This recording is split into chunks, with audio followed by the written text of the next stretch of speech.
Hey everybody, Scout Crafty here again, TGIF, thank God it's Friday. Boy, the quicker this week goes by, the better it is, right, boy? It's been a cold Arctic blast week, and today is the day I tell you about what happened to me the day before yesterday. I had my oil burner go out, and it's funny, my buddy 805 Road King said, "Your oil burner, you love that thing." I absolutely do. I'm a big fan of my oil burner, but it wasn't the oil burner's fault. It was the oil tank. What happened was I went dry. Now, that's a term used in the oil business when somebody goes out of oil. And let me tell you why it happened. I keep a close eye on how much oil I have, and I have twin 275-gallon tanks. So how could you go dry, you're thinking, right? Well, let me show you. Let's start on this adventure of oil, being a homeowner and having oil heat 101. Now, to first understand, let's understand how an oil tank works, okay? And an oil tank is nothing more than a reservoir to hold your fuel oil between deliveries. And how it works is, this is what the oil tank looks like here. Here is on the outside of the wall, this is the outside wall to your house, okay? And on the outside wall, this is if you have it in the basement. Some people have their oil tanks outside, and that's a little bit different, but basically they all work the same way. For people that have it in their basement, which most of us here in my area do, you have an inlet, okay? This is where you get your oil delivery. Through this inlet, it comes in and it fills up the tank this way, okay? When the tank gets full, oil will go up this little tube here, and this is called a vent whistle. And that's why when you're getting your oil delivery, you'll hear, that's a vent whistle. As air is pressed, as fuel comes into the tank, air is forced out of this vent whistle, and that's how they know when your tank is full. Because when this tank gets full, fuel will come up here, block the vent whistle, and you'll hear, and it'll stop. And that means that oil is coming up, and if you keep going, it's going to come out. And outside, you'll hear this little vent tube out on that side. You ever see that hanging on the inside of the house? Okay, so that's what those pipes are. Here's your oil tank here. This little thing here that you see, this L, that's your float or your oil gauge. And that shows how much oil you have in your tank. It's basically a lever with a big cork on the end, and when this goes up and down, it registers on a little gauge here how much oil you have left in your tank. Now, at the bottom of the tank is your tap, and this is where the oil comes out and goes to your oil burner. There's usually a cutoff here that you could shut it off, but the oil will come out here and go to your burner. So that's the basics of a oil tank system. Let me show you my system. Now here is my system. It's a little more complicated because I have twin tanks. Now usually the common is 275 gallons per tank. So I have two tanks equaling 550 gallons. And the reason is because I have a big two-family house that has two extra basement and an attic, and it's a lot of oil we go through. Okay, now, here's how mine works. Same thing, delivery system comes in. Here's tank number one. When this fuel tank fills up all the way with oil, it goes through a little bypass tube on top that fills up the second tank. So this tank will only fill up after this tank is completely full. Okay, here's the vent pipe, same thing. Here's the vent whistle, and here's your little gauge that tells you where you're at as far as oil. Now, what's interesting about these two tanks is, yes, you have to fill this one here to fill this one, but they will both drain at equal levels because, see, it's a Y connection down here, okay? So as these drain, they're supposed to drain. The level should stay the same as they drain out and feed your boiler. Now, the problem with my oil burner was I came down here when it was cold. I took my shower and I was only getting lukewarm water. Now, I knew something was wrong. My oil burner wasn't kicking on. It was cold. I said, uh-oh. I came down here. First thing you do, you got to look at the burner itself, and you can, there's a reset button if the igniter don't go, whatever, and it says overload, whatever. Anyway, I tried hitting the reset button. It wasn't kicking off, and there was no fuel left. It was like it wasn't even shooting fuel out of the nozzle. I said, uh-oh, something's wrong. I go to my tank. My tank says it's a little below 1/8 of a tank. It shouldn't have been that low. Anyway, the problem was, and I was feeding off of one tank. So remember I told you that I have to fill up this tank before this one gets full. What happened was there's a clog somewhere in this line here that feeds to the Y. There's a clog here, and I was only feeding off this tank. I was wondering why I was going down in fuel so quick. That's because I was only using one tank. I should be using two. So when I got low here, real low, I picked up some sludge. Let's talk about sludge for a minute. One of the drawbacks of having oil heat is you have to have a reservoir, a tank. People put tanks in their backyard, they have them outside.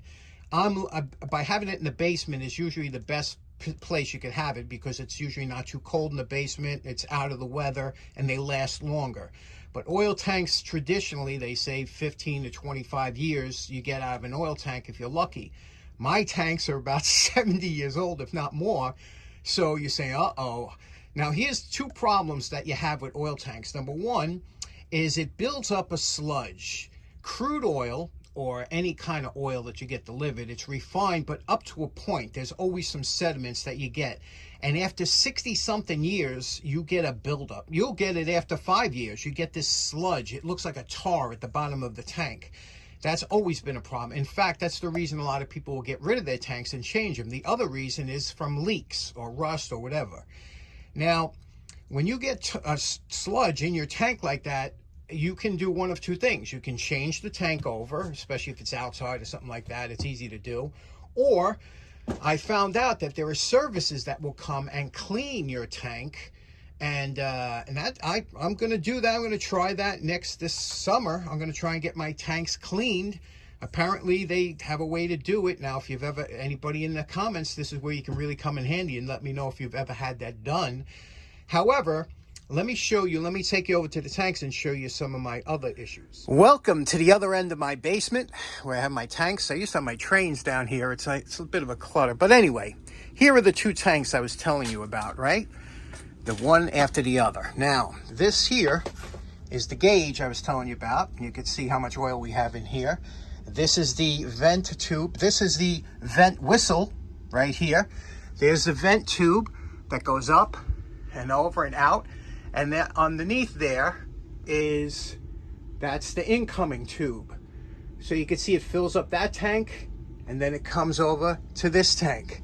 Now you say, well, why don't you just get new tanks? First of all, these tanks were built before planned obsolescence.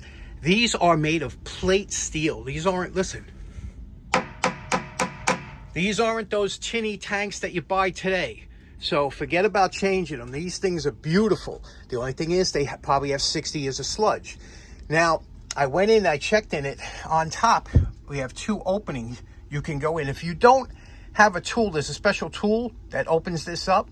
If you don't have that tool, you can easily use what I did, 2 adjustable wrenches in this fashion to open up the tank. It works really well. But then that's how you can get access to see what's inside of it. But these are my tanks set up in here. Down here, you can see is the Y. You see the 2 tanks lead into one line. Now, before I did anything, I called my oil company and they sent my technician over, which I know, good guy. And we figured out that it was an oil delivery problem and probably had that one tank problem. Although I had a bunch of stuff over there, I couldn't get to the second tank. So one thing he did is he tried to blow out the line to make sure using a special CO2 cylinder. That's cool. It fits on the oil line. You could use it for different things too. But anytime you might think you have a clogged line, you put this on there, it screws on, and a CO2 cartridge shoots through and cleans out the line. So he did that. Now, unfortunately, it didn't clean out the clogged line from the first tank because the second line was open. In order to clean out that second tank, I would have to close the first tank. You know what I mean? That valve. So what I did was after he left, he said, I'll give you some oil to get you through to tomorrow. So he gave me 10 gallons of diesel, put it in from outside.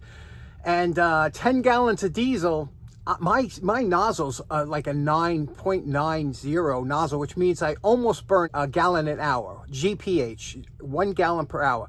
Fuel nozzles are really interesting. They go by not only the degree of how the nozzle sprays out, the width of the flame, but it also how many gallons per hour you're going to burn. So I burn 0.9 or almost 1 gallon an hour. So that at cold days like this, I'm running a lot, you know, so that didn't last long. And so what I had to do is I had to take a siphon.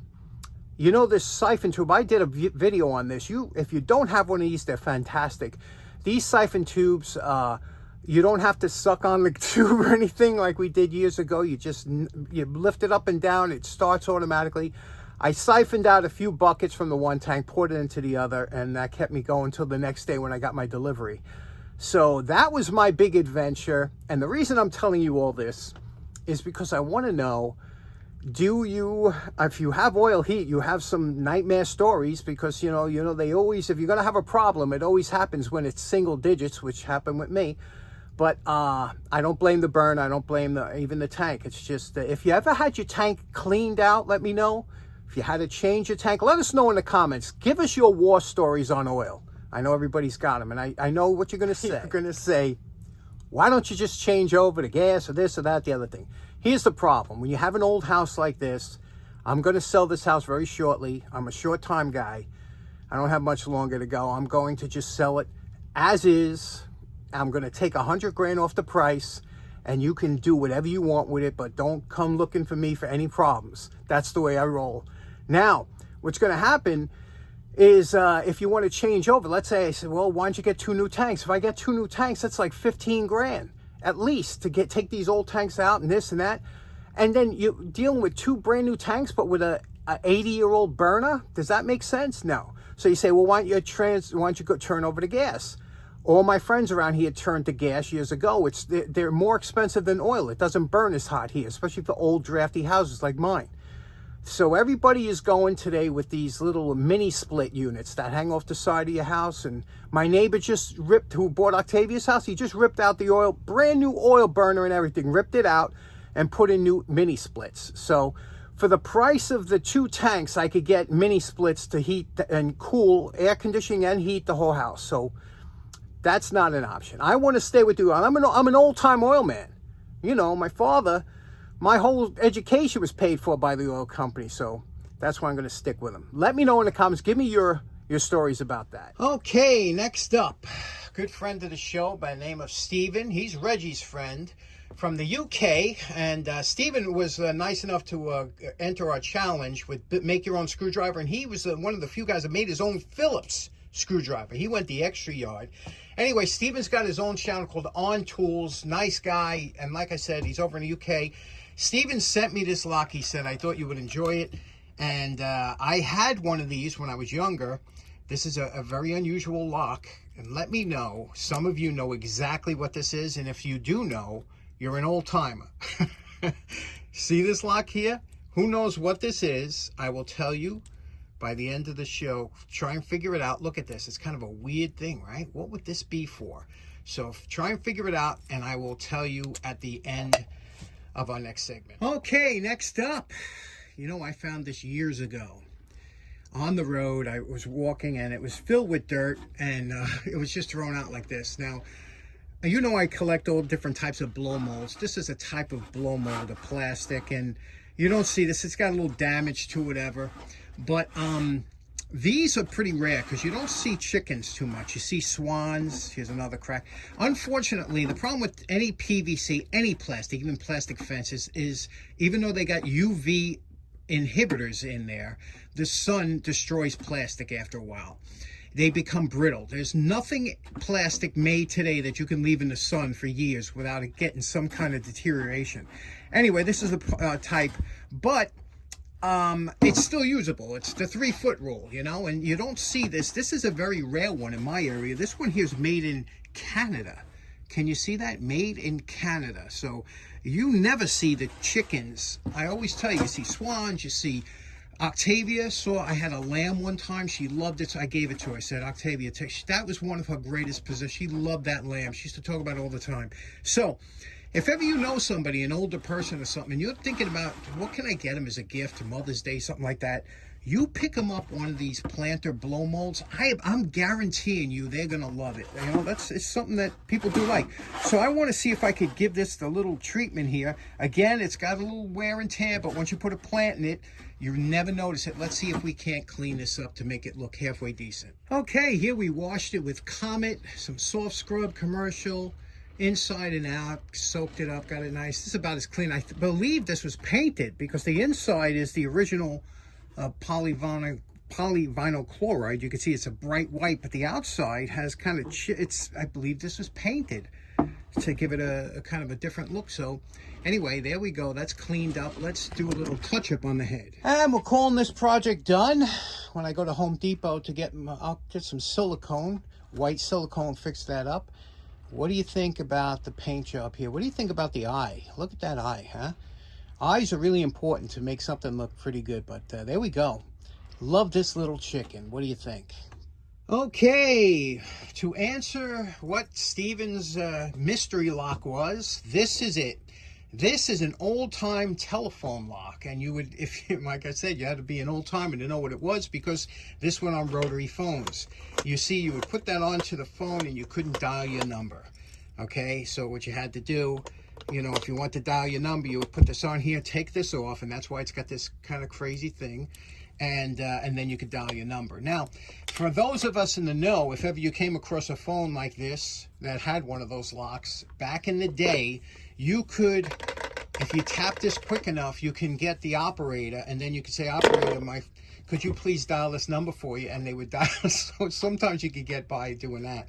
Those are real old times. Remember operators on phones?